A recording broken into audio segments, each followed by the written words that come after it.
Good morning. We're going to get started with our second panel here. It's a great pleasure for me to be able to introduce my new colleague, Sara Rinfret, who's going to be moderating the panel. Sara's brand new here in Missoula. This is her first semester teaching in the political science department. We're just thrilled to have her. She comes to us from Hartwick College in New York, where she taught for several years. Her work and her teaching focuses on regulatory policy, environmental policy, public administration, and American politics. And in particular, she's interested in the interactions between agencies and interest groups during the stages of environmental rulemaking at the federal and state levels. She's new here on campus. This is her debut on the university stage, but she promises to be a great addition to the university community and to the Missoula community. So, Sara, take it away.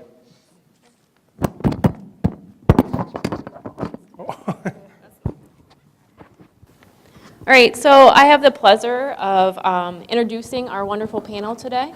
And the focus today is on the next 50 years of wilderness. And so I'm going to start off by introducing our two discussants, Jennifer Ferenstein and Chris Ryan. And so Jennifer is to my right here. She has a bachelor's degree from Reed College and her master's of science degree in environmental studies from the University of Montana. She's had a variety of jobs, including tracking and studying golden eagles, teaching field courses in Alaska, Utah, and Montana, and serving as an environmental policy advisor for the state of Montana. She's also served as the elected president of the Sierra Club, and for the last 10 years, she's worked for the Wilderness Society, running the Rocky Mountain Front campaign. Our second discussant today is Chris Ryan. Chris has spent 35 years working for the U.S. Forest Service, primarily wilderness management positions, starting out as a wilderness ranger in the Alpine Lakes Wilderness in Washington State, and eventually in Montana, where she represented the Forest Service at the Arthur Carhart National Wilderness Training Center. Chris spent the last 12 years of her career as the program manager for the Wilderness, Rivers, and Outfitters and Guides for the northern region of the Forest Service, and since retirement, Chris has kept very busy with numerous boards within Missoula. And then our two presenters today, who I'll hand off here in a moment to, Martin Nye, my colleague from Northern Arizona, also the director of the Bolle Center for People and Forests, and a professor of natural resource policy in the College of Forestry Conservation at the University of Montana. His research and teaching broadly focuses on federal lands and wildlife policy, planning and management, and some of his most recent work is looking at issues surrounding protected lands, federal lands planning, and adaptive management. And his most recent book is The Governance of Western Public Lands, Mapping Its Present and Future. And Martin's co-presenter is Chris Barnes. He came to the Arthur Carhart National Wilderness Training Center in 1999 after serving almost 9 years for the lead wilderness, recreation, and paleontology programs for the Bureau of Land Management's Farmington office in New Mexico. And he also helped to put together the Wilderness Act's 30th anniversary conference and wrote and directed the film American Values, American Wilderness, which has been widely aired on PBS. So this is our panel for today, and Chris and Martin are going to again present information on the next 50 years of wilderness. So thank you, Chris and Martin.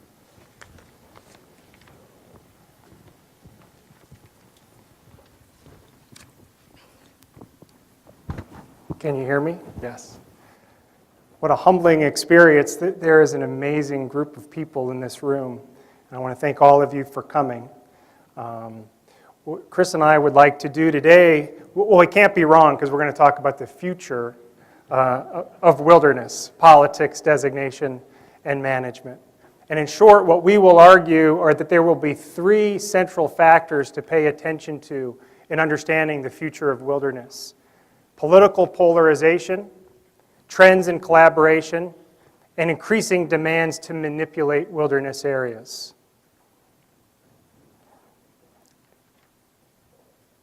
And we need to say that Chris is not officially speaking as a BLM representative today.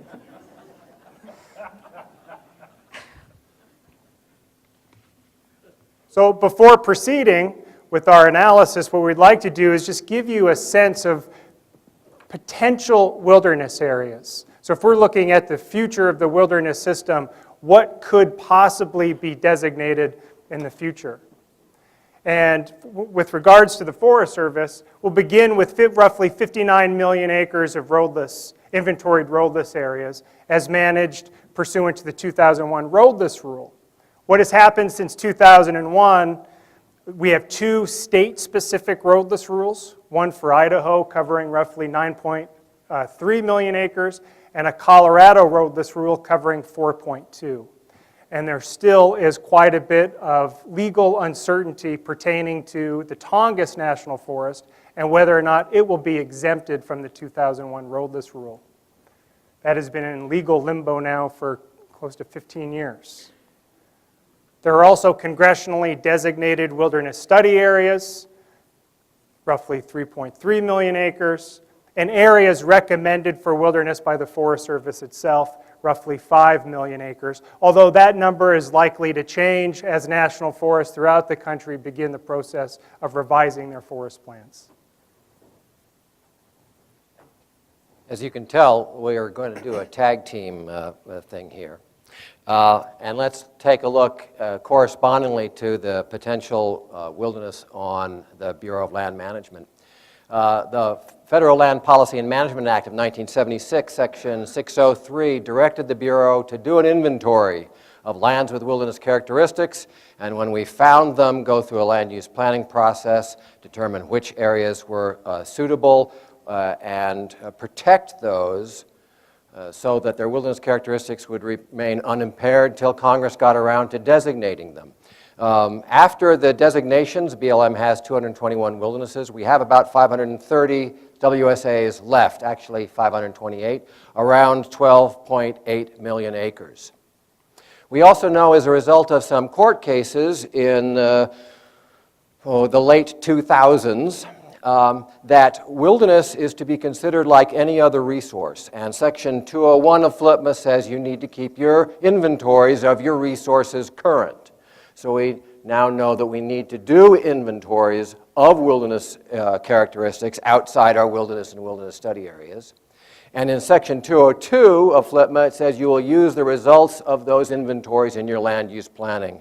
So we are in the process of going through that at the moment, identifying areas that are not wilderness study areas or wilderness, but nevertheless have wilderness characteristics, and then deciding in land use planning whether or not we're going to protect those wilderness characteristics.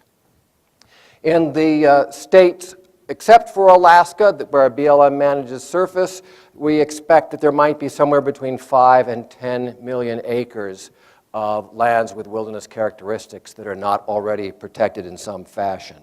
In Alaska, there's never been an inventory of in Alaska. ANILCA exempted the BLM from doing an inventory there, and we've had dueling secretarial memos ever since then. As a result of the court case, though, we know that we actually do need to do an inventory in Alaska. It's hard to say how much is going to end up being found to have wilderness characteristics. For example, the National Petroleum Reserve Alaska, NPRA, for those of you who don't know where that is, that's the piece of land just to the west of the Arctic National Wildlife Refuge. NPRA is 22.8 million acres. The BLM surveyed that for lands with wilderness characteristics and found roughly 22.8 million acres with wilderness characteristics. And in the land use plan, decided to protect about 13.7 million acres of that. When you think about that, if hell were to freeze over and Congress designate that as wilderness, it would be by far the largest unit in the National Wilderness Preservation System. Conversely, Eastern Alaska Field Office, which oddly enough is in Eastern Alaska, identified somewhere between 6 and 7 million acres of lands with wilderness characteristics, and the draft, it's not final yet, the draft suggested that we would preserve none of those acres. So it's really hard to say where we're going to go. I should say where the BLM is going to go, because I'm not speaking for the BLM today. It's hard to know where the BLM is going to go in Alaska.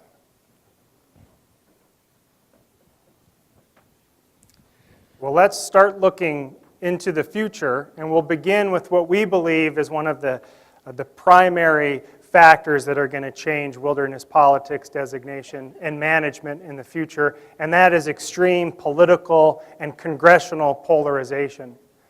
And why we are so concerned about Congress, of course, is because it takes an act of Congress to designate wilderness. And what happens to Congress is going to impact the future of the wilderness system.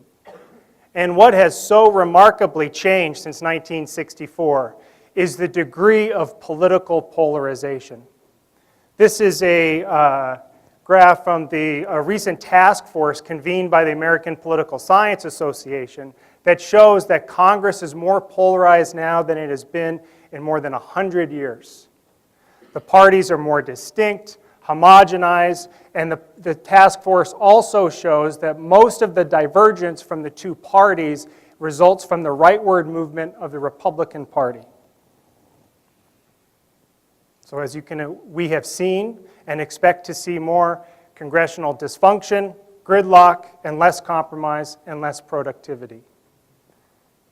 What's also interesting to point out is the polarization among the American public. This is from an unprecedented large poll by the Pew Research Center just a couple of months ago that show how polarized the American public actually is. An increasing number of Americans are found in what they call ideological silos.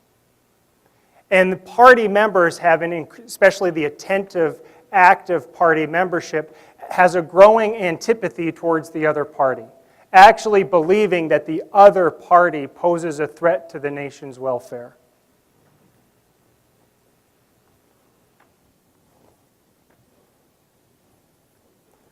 So we can look at the implications for this in wilderness, and I think nothing better exemplifies this than the actions of the 112th Congress. The 112th Congress was so polarized that it became the only Congress in the last 50 years to actually decrease the size of the National Wilderness Preservation System. It passed only one wilderness piece of legislation, and it took 200 acres out of the Olympic wilderness at the time. Whoops, wrong. Because of this polarization, we see pressure for the use of alternative pathways around Congress. You've heard the President talk about this in a number of different fields, not just natural resource protection, but certainly the national monuments have been used by presidents throughout the past 100 years plus to designate areas without congressional action, and we see that's happened 4 times in the Obama administration. 2 of those designations have wilderness study areas in them that Congress was not going to be designating, at least anytime soon, as wilderness, and so a national monument was declared. The roadless rule that Martin talked about earlier is another way around congressional inaction. And then, of course, there are the opportunities for withdrawals under FLIPMA by the President. All of these have shortcomings to them. The FLIPMA withdrawals are extremely limited in either time or size. The roadless rule, of course, is only roadless. It's not protecting wilderness. And we've seen with the designation of national monuments that there is certainly a level of protection. It's not wilderness, but it also lessens the pressure for there to be wilderness designation in the future. Well, the second trend we believe is going to impact the future of wilderness management and politics is the growth of collaboration. And we understand that it presents the possibility of breaking open some long-time wilderness droughts and stalemates. But on the other hand, we're also concerned that some of the compromises and concessions made by these collaborative groups in today's polarized political context could possibly undermine and threaten the integrity of the National Wilderness Preservation System. Now, before going down that road, we do want to talk a little bit about why collaboration has grown so much in wilderness politics. And there are two things that I don't think get enough attention. One is this is simplified, but keep in mind that first-generation wilderness designations were generally low-hanging fruit. High elevation, rocks and ice, alpine sort of environments. And as we look into the future, those roadless lands, for example, we are moving down in topography and into territory that is going to have more pre-existing uses and entrenched political interests associated with them. So the politics of the future is going to be more complicated. Motorized use is another issue that wasn't really discussed back in 1964. A lot of it about automobiles, but not OHVs. And what's important here, I think that there are different ways of looking at this. For some of those groups that are collaborating today in different wilderness bills, look at the incredible growth of motorized use as posing a challenge to future wilderness designation. And they embrace a sort of urgency of getting these places protected. Because every year that we fail to protect some of these landscapes, what you're going to see is greater incursions by motorized users into these places, claims of historic use. And that will make wilderness designation more difficult in the future. Consider just over Highway 12, the Lolo Pass on the Clearwater, for example. This comes from the Clearwater travel planning process. And the Clearwater recognized that the growing use of motorized recreation on the Clearwater is not going to work in the favor of future wilderness designation.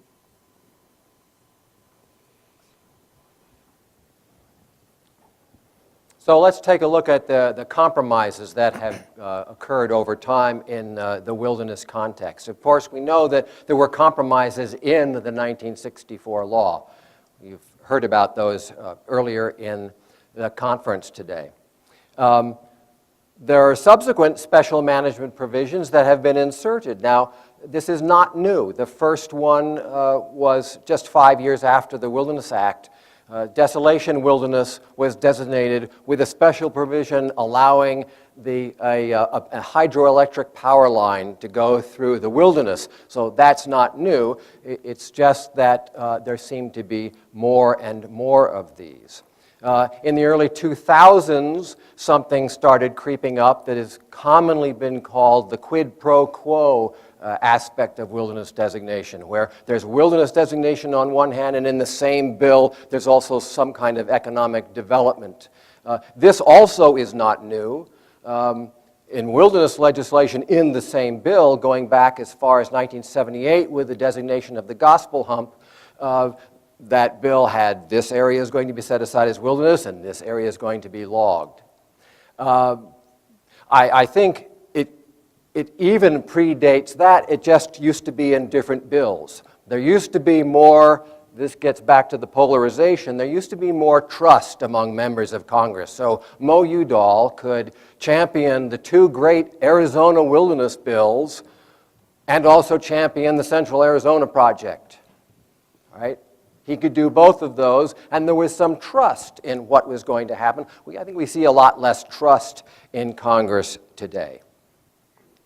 We'll take a look at what we think is a disturbing trend, and that is in the growing number of these special provisions. We're just starting to look at some numbers, and if you take ANILCA out of the Alaska National Interest Lands Conservation Act, which has lots of special provisions in it. If you remove that from the equation, the number of special provisions per wilderness designated by each Congress has drastically increased in the last 15 years.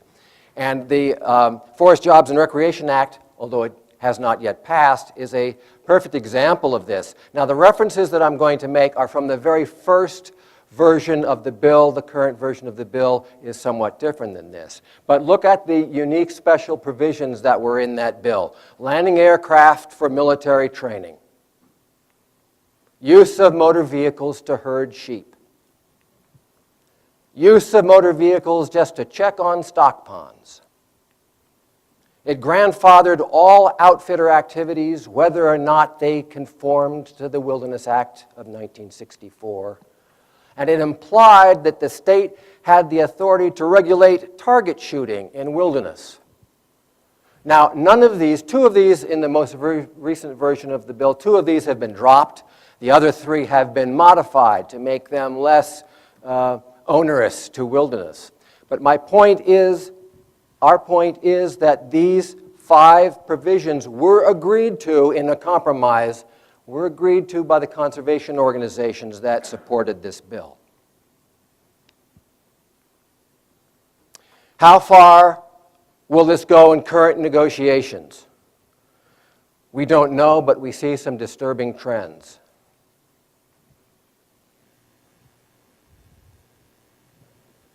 Chris alluded to this already, and I'll just go over this quickly, but this work builds on a pretty comprehensive catalog of special provisions by the Congressional Research Service and also the Natural Resources Law Center. And we just want to point out the number of special provisions has increased over time in wilderness law.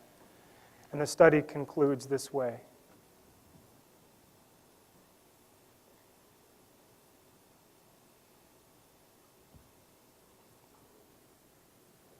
Yeah, we see this example of once a special provision gets in, it tends to stay in, and I want to use a very simple example, and that's the one that deals with buffer zones.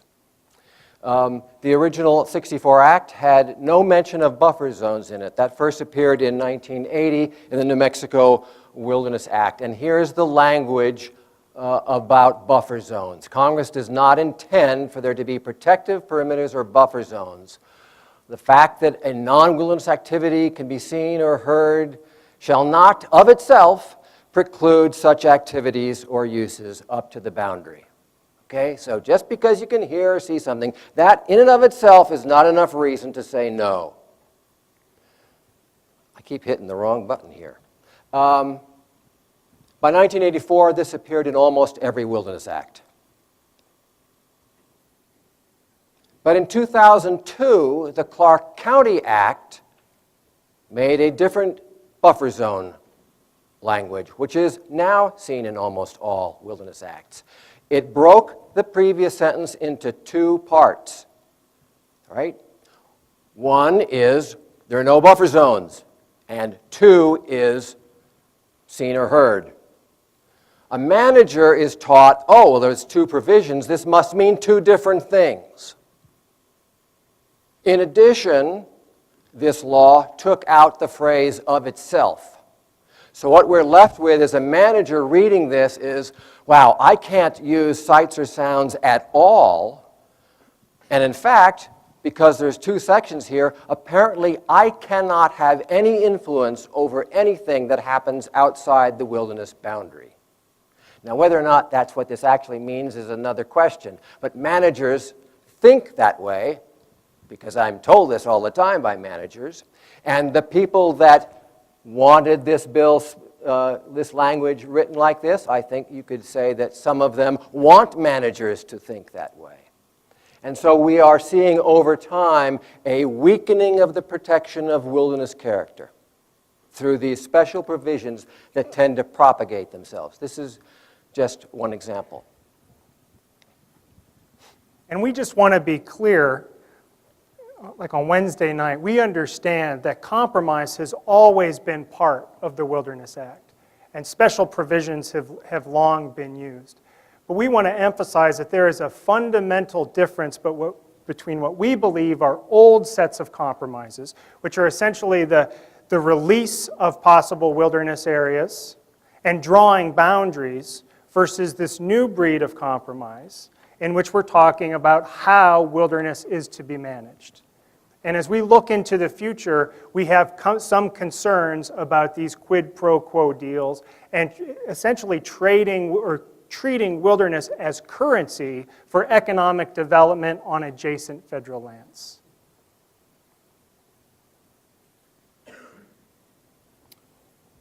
The third factor that Martin mentioned at the very beginning of our talk is the increasing demands for manipulation of the wilderness ecosystems. Peter Landris talked about this earlier this morning, and we all have seen that there are an increased demand to manipulate fire on the land, manage insects and disease, invasive species. It sets up what is frequently referred to as this clash between, is the area to be untrammeled or is it to be natural? And we know, in fact, that the area is actually supposed to be both. This is not a versus, this is an unnatural, an untrammeled and natural, but that's not always easy. And there are increasing pressures on managers to make one change or another, particularly over demands to manipulate for things like water supply. Peter mentioned this.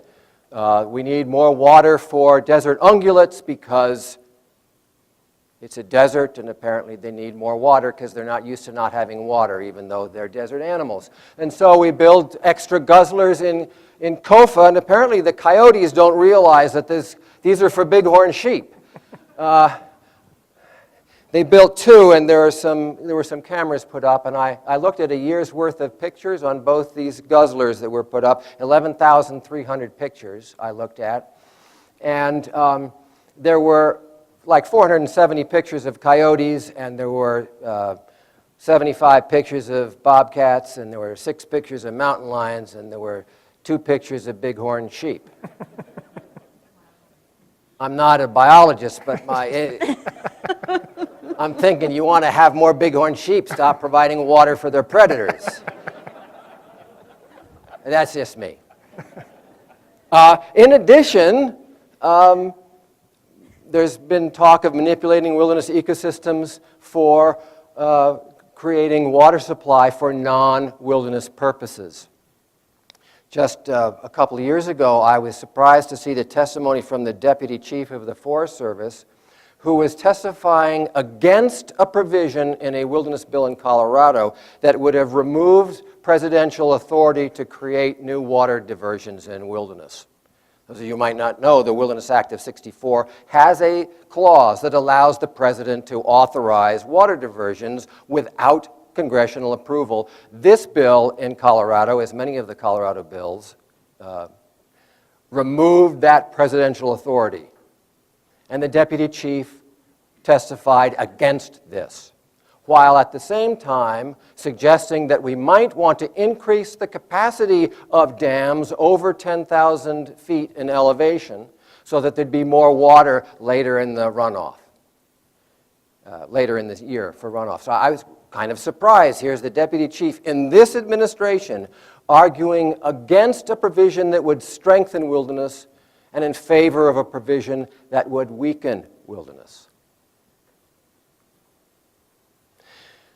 There are also, of course, demands to manipulate for the cause du jour. In this case, sage grouse is one of the ones that's popular at the moment. There is a provision, or a proposal, I should say, in the Owyhee Canyons Wilderness in southwestern Idaho to treat, we don't know exactly what treat means yet because just in the scoping phase, to treat 230,000 acres of wilderness to remove juniper to the benefit of sage grouse. 230,000 acres for sage grouse. We'll come back to that in a minute. So, is wilderness an idea whose time has come and gone? We'd ask you to consider the language in the law. And we italicize these provisions for you to consider what's happened with population, for example, as referenced by Peter Landris this morning. Consider the unbelievable expansion of settlement in the West. And projections for the future. Forest Service has provided these images for dozens of cities across the western United States. Flagstaff in 1959, 1978, 2002. Consider growing mechanization that's happened since 1964, the incredible rise of motorized vehicle use. And we'll leave it to the writers and the poets and the philosophers in the room to talk about the importance of future generations. And it's for those reasons why we believe that wilderness is more important in 2014 than it was in 1964. It provides that transcendent anchor, as Marianne was talking about this morning. And it's not really too much to ask when we consider the larger context. 5% of the United States designated as wilderness. Take Alaska out of the equation and it's 2.7%. Consider that most of the country has been transformed by agricultural and urban landscapes. Most of the remaining lands networked with roads.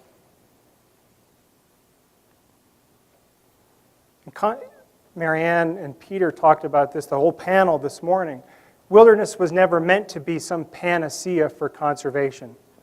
But we believe that it's vital in protecting values that are increasingly rare in modern society. We'll also have you consider if all we want to do is ban oil field development or restrict motorized use, if those are the more limited set of conservation objectives, then we have a menu of other policy options. National monuments, national recreation areas, national conservation areas. But when we want to protect places as wilderness, you have to use the Wilderness Act to do so.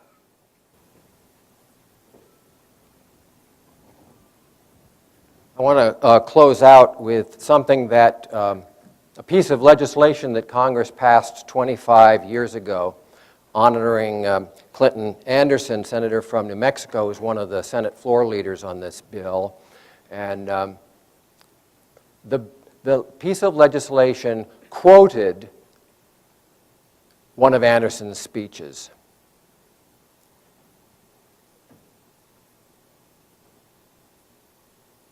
The spiritual value to conservation. Come back to that anchor again. Wilderness is an anchor to the windward. We are still a rich nation.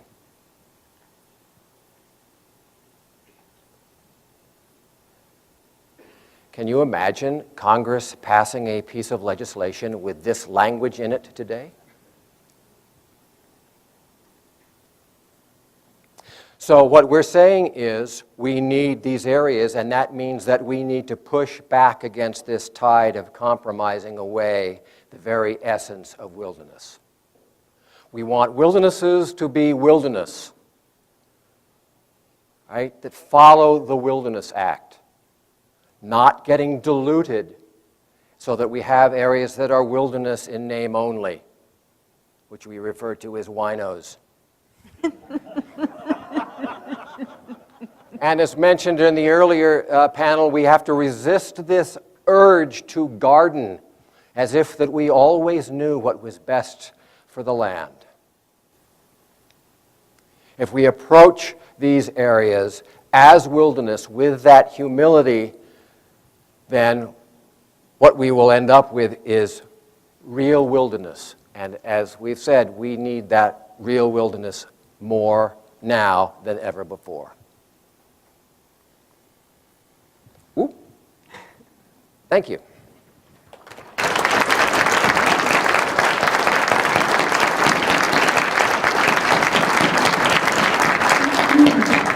Thanks to Martin and Chris, and what we're going to do next is Chris, Ryan, and Jennifer each have a question, and then we hope to open it up to the audience as well. So Chris has a first set of questions for Martin and Chris.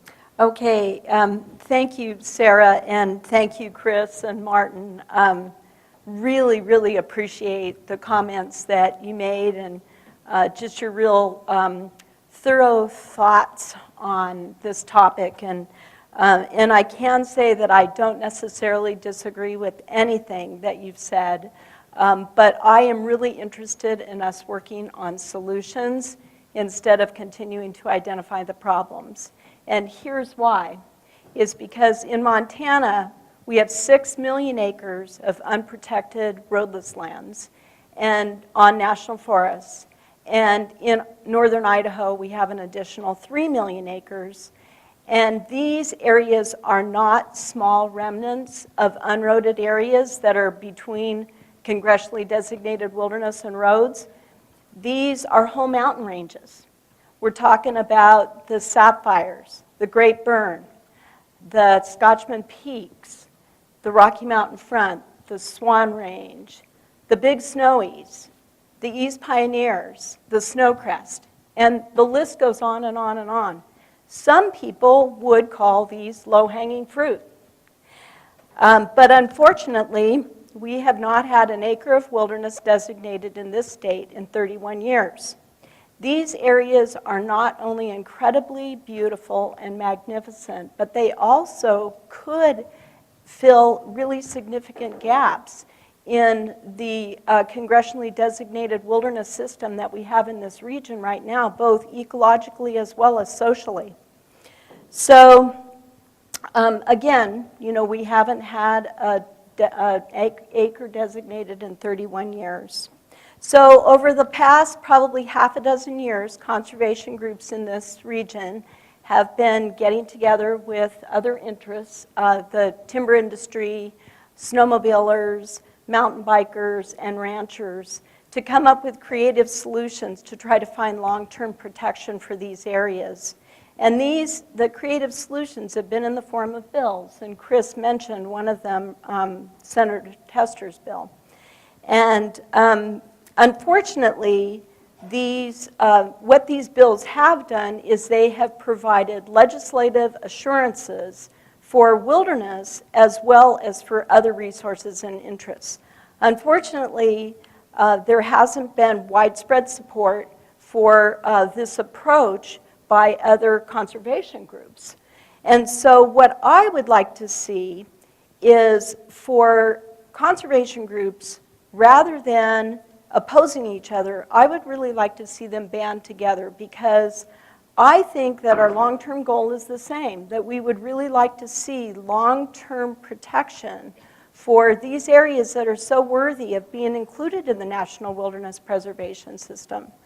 And so with that said, I would like to ask Chris and Martin, first of all, if they have any thoughts that they would like to add to what I've said about our situation here in this region, but also, more importantly, what basic principles do you think conservation groups should agree to when collaborating with other interests that will bring the various interests to the table, but also keep us at the table? So, Your name's first on the paper, Martin. So unfair a question. We were given these questions or forms of these questions in advance, and they were so amazingly good. Chris and I met in my office for about 2 hours, and we had a really good time talking about all this stuff. And I left that meeting more confused than when we got the questions. And it's such a cop-out. I'm still sorting a lot of this out in my head. What's going on in the Clearwater Nez Perce right now, for example. So I want to reserve judgment on some of these more specific issues. But I think when collaboration works best as a sort of principle is when it can be used to facilitate or more efficiently and effectively implement existing environmental laws and processes. When collaboration gets into trouble is when it is viewed as undermining those bedrock environmental laws. And what we're going to see in the future, beginning with the Clearwater Nez Perce, and I believe as we're going to see in the next 10 years as national forest plans get revised throughout the West, are different sets of expectations. So you have the Clearwater Basin Collaborative, right, for example, that came up with a pretty remarkable consensus agreement. And where things will get interesting is where that consensus agreement presses up against NEPA, the participatory planning processes that were already used in travel planning, in the writing of the revised plan. So there's a bit of a mismatch there. And I think the intersection of all of these collaborations and existing decision-making processes is going to be a tough one to figure out. And I hope you don't see that as a cop-out. I just don't really, I'm still sorting some of this out in my head, going through the Clearwater Nez Perce materials. Yeah, so there. I think the problem that you have identified, Chris, is not restricted to here. If you look across the West, certainly I think the only state that has anything close to a complete, and it's only close, it's not complete, suite of wildernesses is the state of Arizona. And even there, they can't figure out what to do with the Grand Canyon. It's not designated because no one wants to make a compromise over what happens with the river corridor. So it's a definite problem. But I would say, to answer your question, the two things that I would say to the conservation communities, first thing, no more special provisions. Okay? We've had the special provisions. They're in the '64 Act. We don't need any others. If you can't get the area designated as wilderness because you need to have these other special provisions, what you're really wanting is an area that's not wilderness. You want something else. So I would say that's number one. Number two, something I heard the previous Lolo Forest supervisor say in a conference about the Forest Jobs and Wilderness Act, and that is involve the federal land management agencies earlier in the process. Now, I'm not a Forest Service person. I don't know how, for a long time, the Forest Jobs and Recreation Act was only a Forest Service Act. And I remember going to public meetings and, going to the MWA person and afterwards and go, there's BLM. You got BLM, BLM. And, one of the people who is behind the scenes working on this, I was, spouting out BLM, and that person said, "Chris, please don't make this any more difficult than it already is." And it made me think that some people were more interested in getting a bill done than in getting the right bill done. And finally, the BLM was asked. The field manager said, here are your wilderness study areas in the area. Are these still your recommendations? That was the extent of the consultation. And of course, what could the manager say other than, well, yeah, there are recommendations. 2 years ago, Bob Abbey testified before Congress. Yeah, we made those recommendations back in 1991. If we made them today, they'd be completely different.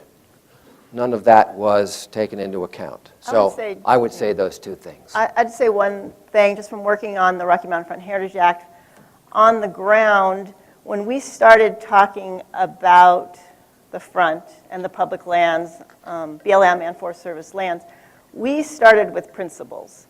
It was a place-based bill, but we went into it with from people from very different perspectives, both politically and just sort of where they are in their lives and the values that they have. And we started talking about what are the core principles that we are going to agree to.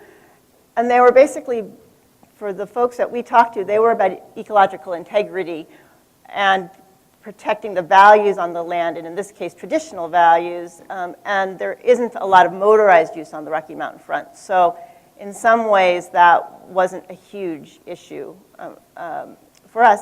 And so what I found was that when we spent more time talking about the principles and the values, and instead of immediately jumping to maps and to designations, then we started coming up with what I think most people believe makes sense. And I think that's a good place to be. I don't believe in the Heritage Act, the way it's written, that it compromises wilderness. There's not as much wilderness in the bill as some people might like. There's not as much as the Forest Service recommends, but we sort of, I think, took the approach you're suggesting, which is that there were a lot of non-conforming uses on some of the land based on both grazing and clearing trails with chainsaws and the like. So we tried to deal with those non-conforming uses by talking to the people up front and coming up with a holistic plan where every acre is protected. There's a core of 5 wilderness additions to the Bob Marshall Wilderness Complex, and then the rest is in this designation we call the Conservation Management Area designation. But I think it is possible to get it on the ground. But I think principles to places is different than principles to a process, like trying to resolve how to deal with WSAs, wilderness study areas, will be a larger public dialogue across the state. It will not be done on a, I don't think you can do it so much on a place-based way. Well, Jennifer, I think groups across the West have a lot to learn from your leadership on the Front Act, because you've managed to put forward, I think, a very straightforward, old-fashioned wilderness bill with none of the special provisions that Chris and I are talking about. And packaging a wilderness area with a conservation management area has been done for a long time. So we're not talking about the Rocky Mountain Front Act at all. No, but I think the idea of coming to principles would keep us out of some trouble, I think. Well, I guess I would like to add just a little bit to my own question.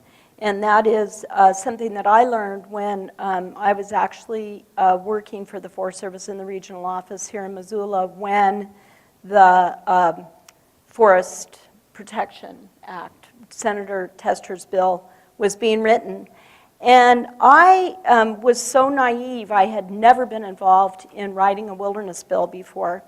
And even though I had been involved in trying to manage a wilderness bill, or manage lands from a wilderness bill, I was so naive that when Senator Tester's staff sent me the bill, I actually filed it and then put it on track changes and thought, yeah, I get to rewrite this bill. And I completely rewrote that bill and then handed it over to them and realized that that wasn't my job, that I wasn't really supposed to be rewriting their bill. But the thing that I found really disturbing was that I think they started with, rather than starting with our situation here in Montana and just building what we needed to from the 64 Act, they started with either an Arizona Act or a California Act that had a lot of things in it that I didn't think we needed and that I thought would cause problems here in Montana. And so I guess that what I would suggest is that conservation groups make sure that when a bill is written, that it's written from the 1964 Act and not from an act from another state that has a lot of extraneous stuff that isn't going to be applicable. But I have one quick follow-up, and I'm sure this will be really quick, follow-up question, because one of the things that really had people had a hard time with in Senator Tester's bill was the congressional, the legislative assurance for the timber industry as well as for mountain bikers and snowmobilers for that matter. And so what I wanted to ask you two is, do you think it's unreasonable for others, such as the timber industry and mountain bikers, to want legislative assurance? I told Chris, my goal was to get out of today without having to talk about Tester's bill. That was where I set the bar. I have argued with so many people in this room for... There's so many wonderful areas to be designated wilderness in that bill. Yeah, I hunt in those areas. And so I have mixed feelings. I opposed that legislation for multiple reasons, the most important of which was the mechanical treatment mandate that I thought set a very dangerous precedent, not only for wilderness management and law, but for federal lands law in general. And if anything, my position has only hardened over the last few years. When you consider Doc Hastings' bill that also has what is essentially a timber harvest volume mandate, when you consider the recent amendment by John McCain to the Flame Act, which has a mechanical treatment mandate, wanting the same thing, but they want it nationwide. So my position hasn't changed in that regard. Is it reasonable for industry to want that mandate and bikers to want certainty? No, it's not unreasonable. It's unreasonable to give it to them. When it comes to bikes or motorized use, they can, I think the pursuit of certainty is what drives most federal land politics. So it's not unreasonable. And bikes and motorized users can get that certainty in the designation of a conservation area. Now, when it comes to the timber industry, I understand that need as well. I mean, you need long-term commitments and investments. I'm sympathetic, for example, to Gordy Sanders and Pyramid and what they're trying to do. And so I understand the need for stability and certainty in that marketplace. I think they can get that certainty by using other policy options, long-term stewardship contracts or what have you, that you're not going to find it in a piece of legislation. And if you look at the history of Alaska's timber harvest mandate, ANILCA, the Tongass Timber Reform Act, the Quincy Library Group legislation, it didn't go as planned. I can't say anything that Martin didn't say. Well, I think we're going to shift our focus to the role of science, and then I do want to leave some time for the audience, too. I know some of my students are here, so they can ask questions today. So, Well, I'm going to trick you guys and not ask my first question. Well, just because there's something you said that I hadn't thought of before, and I just want to bring it up. It probably won't take too long, but you talked about not wanting to sweeten the pot with economic incentives and add them into a wilderness bill necessarily, or that you have to be careful about that. But I just wanted to push back a little bit and say that there are a lot of communities, rural communities, that do struggle and are trying to keep their livelihoods intact and some of those traditional uses.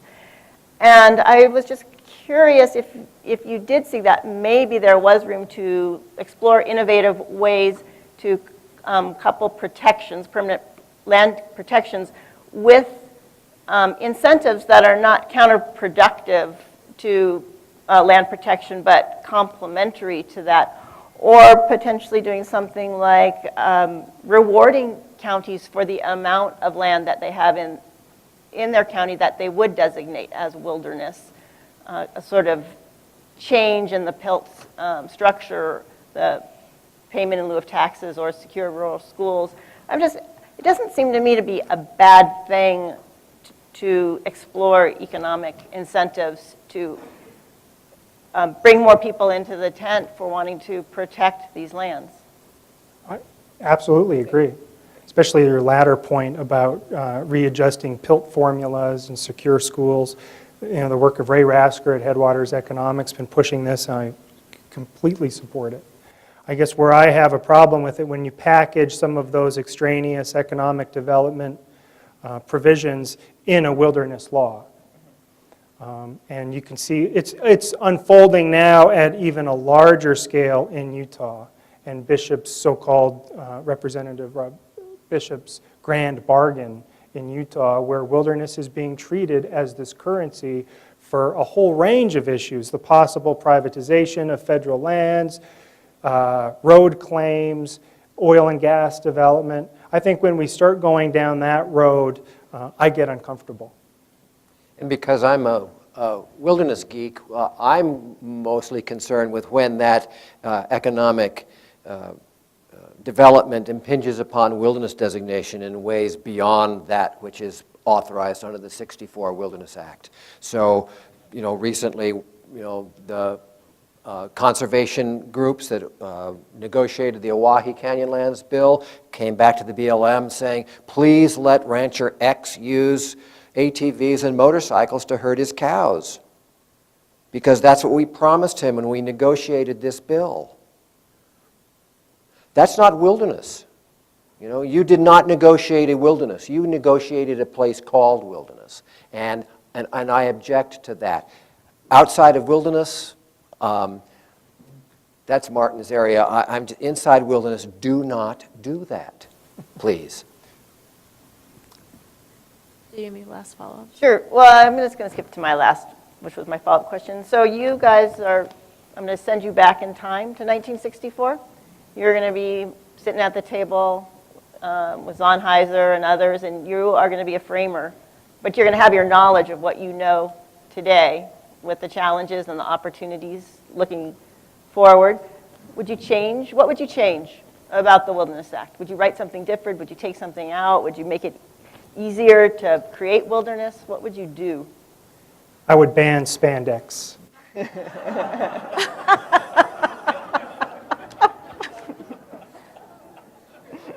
Chris?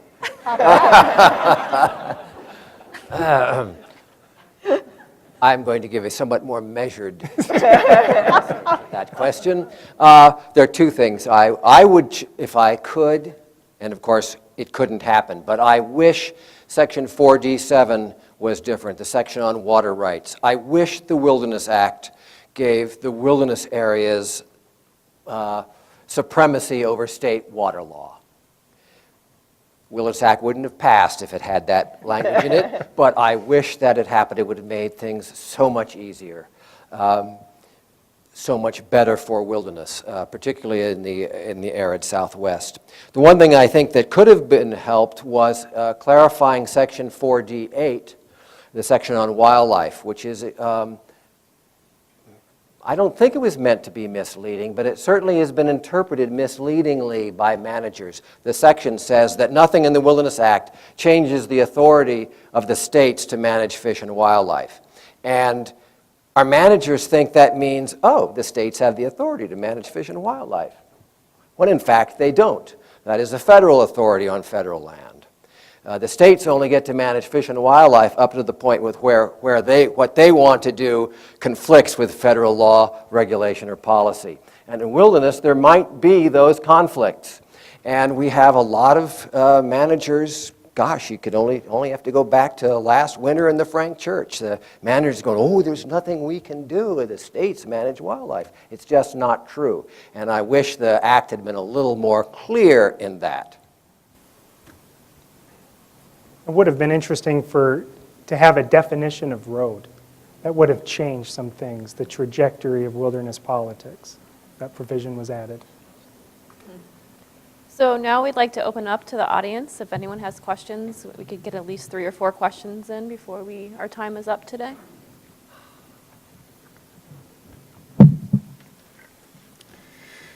Well, we obviously have well-informed people in front of us, so I got a good question that I don't think's been addressed. We have 3 branches of government: legislative, executive, and judicial. What about the court system? Has it been a help or a hindrance to wilderness? In Yellowstone, for example, the court system often got involved with wolf reintroduction and so forth. What about courts and wilderness? Normally the Supreme Court is thought to be conservative. They're not an elected body. They ought to be able to think long range, maybe, in ways that other branches of government can't. What about the judicial system and wilderness? Well, I am not a lawyer, but I played one on TV.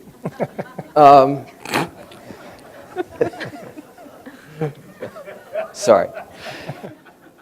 The younger people in the crowd might not get that allusion. I don't know. But I think on the whole, the courts have been very favorable to wilderness. My reference to the federal management of wildlife stems from the Kleppe v. New Mexico case, which was a 9-0 Supreme Court decision. This is not one of those narrowly split decisions.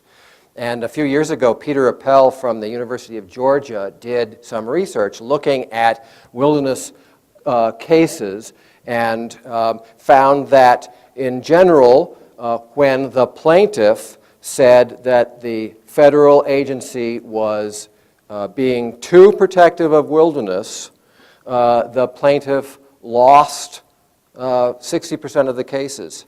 And when the plaintiff said that the federal government was not being protective enough of wilderness, the plaintiff won something like 80% of the cases. So it seems that the courts take wilderness preservation at least as serious, if not more seriously, than the executive branch.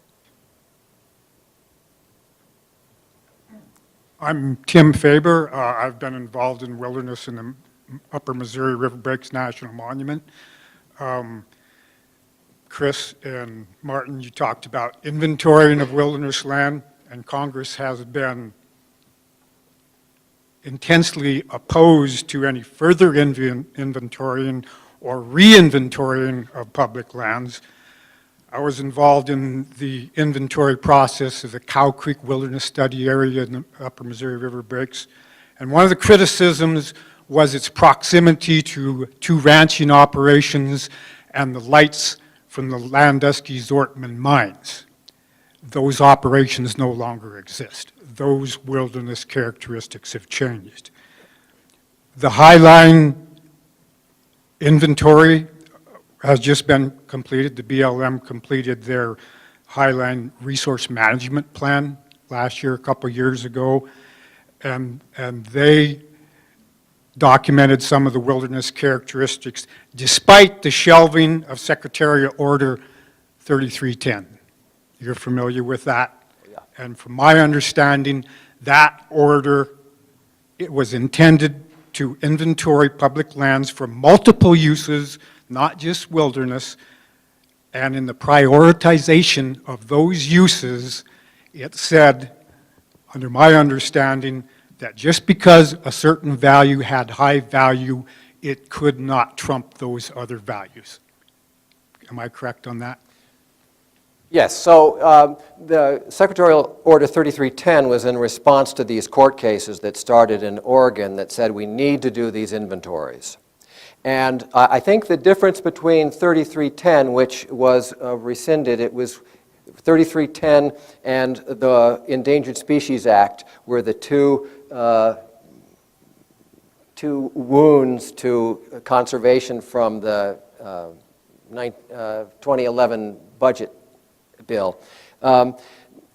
3310 said that after you do your inventory, we will put our thumb on the scale so that there are two parts to this. I'm sorry, I'm taking a little too long on this. There are two parts to this. One is inventory, which is more or less objective, and then there is the decision on how to manage that land after our inventory, which is completely subjective. That is a public process. 3310 said we're going to put our thumb on the scale of the side of protecting wilderness characteristics, and that has been removed, that we don't do that anymore. We look, does it have wilderness characteristics? Then yes, it has wilderness characteristics. Okay, are we going to protect those wilderness characteristics for the life of a land use plan, which is generally 15 to 20 years, or are we not going to protect those wilderness characteristics? So you saw from my Alaska example, one office decided to protect 13.7 of the 22.8 million acres,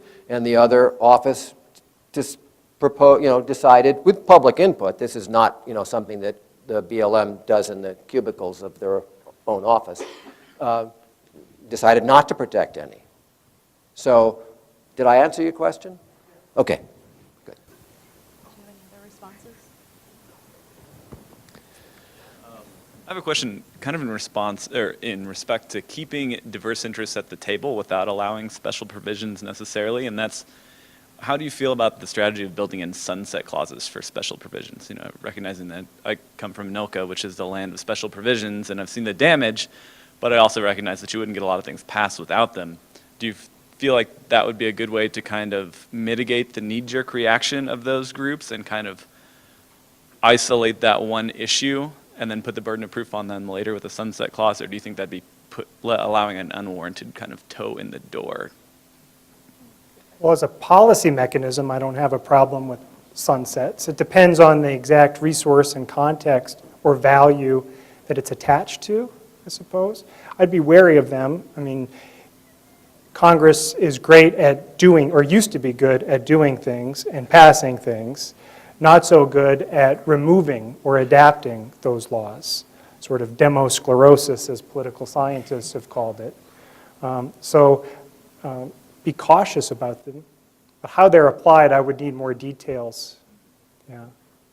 It has been used. I think there are a number of Park Service wildernesses that have those, this area will become wilderness without further act of Congress when what happens there goes away.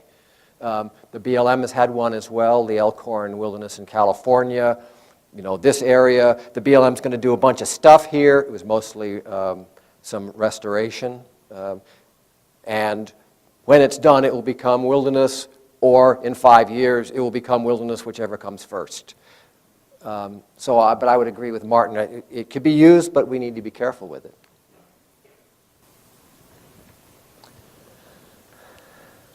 Thank you all. It's a wonderful panel. It's a great opportunity for this discussion.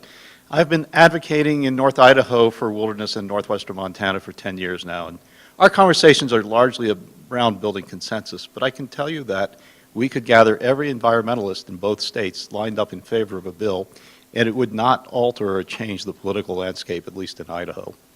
Our delegation needs to see more than that. They need to see support from a lot more people. The way to get them there in some cases is this form of compromise or consolidation of other interests. It's also been 30-plus years since we've seen a bill in either state. It's really clear without that we won't have another wilderness bill. At least to me it seems very clear. Or perhaps a very isolated instance here and there that are rare.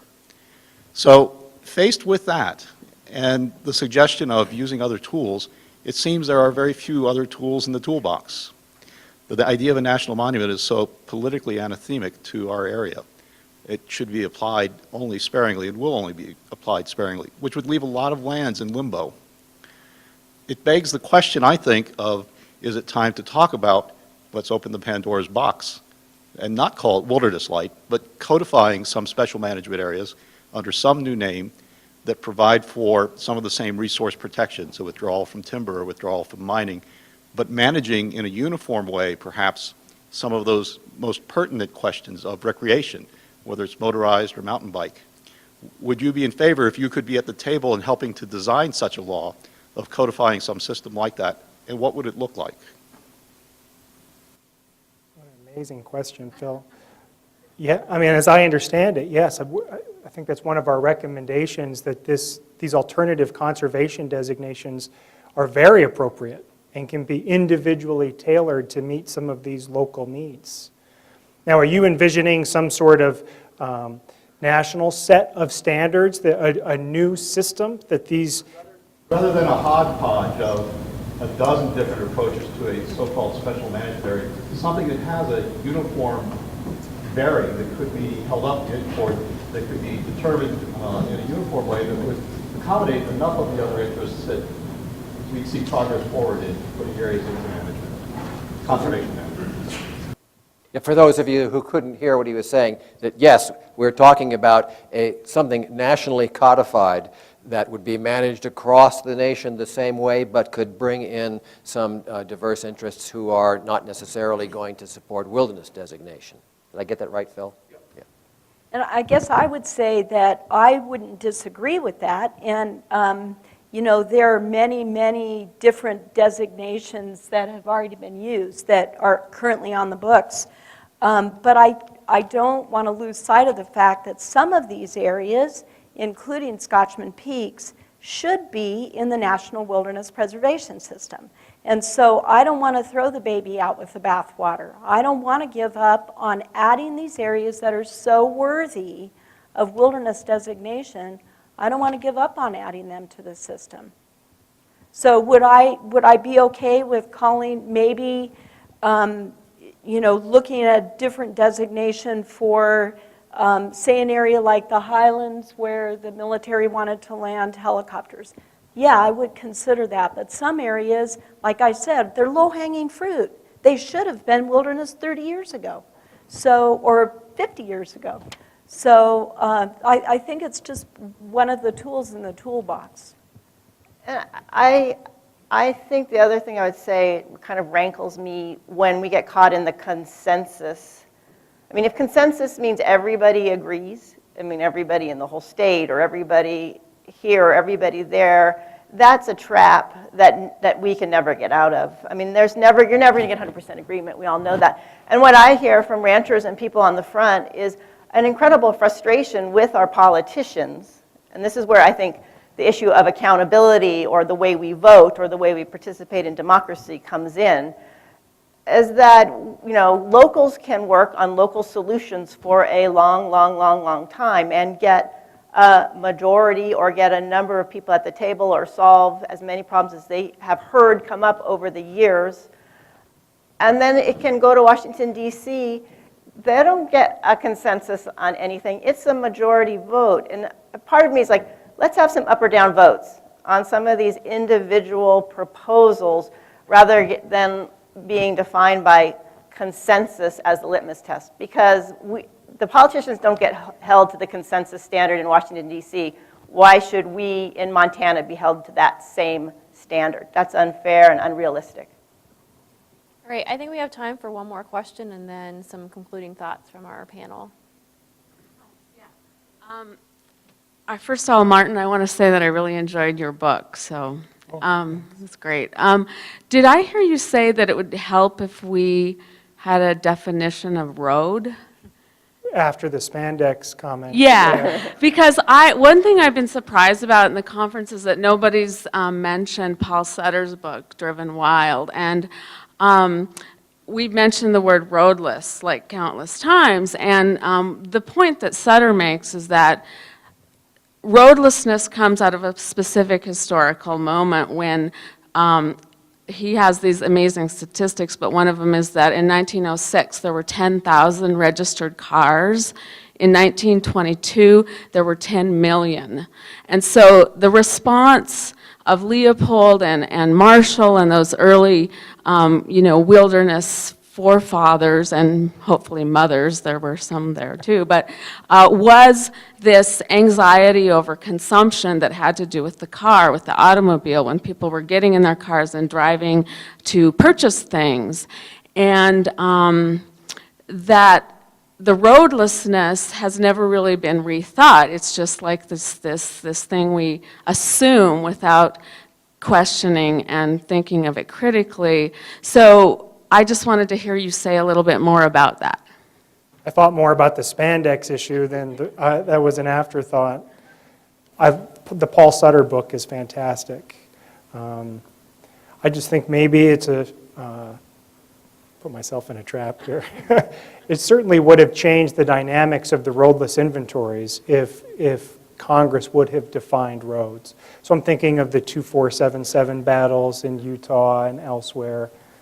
It certainly would have put some lawyers out of work. Yeah. I haven't thought it out enough to give you an appropriate response other than that. There is a House report that talks about roadless that was associated with FLIPMA, because one of the things the BLM had to look at was what, at roadless areas of 5,000 acres or greater.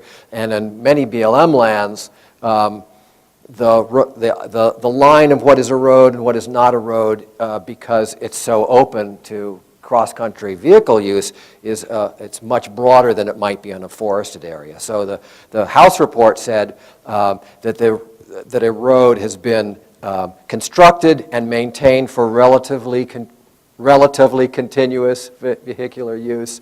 A route that is established simply by the passage of vehicles is not a road. It's a House report. It's not law. It would have helped if Congress was a little more definite in a law and said, this is what we mean. These things are not in wilderness. These kinds of things can be in wilderness. And I don't know if there is any word in the entire dictionary that the Forest Service has argued over more than what is a road. Yeah, it's one of the reasons I retired. I just couldn't come up with a definition. Well, Couldn't get anybody to agree with my definition. Any final thoughts from our panel today?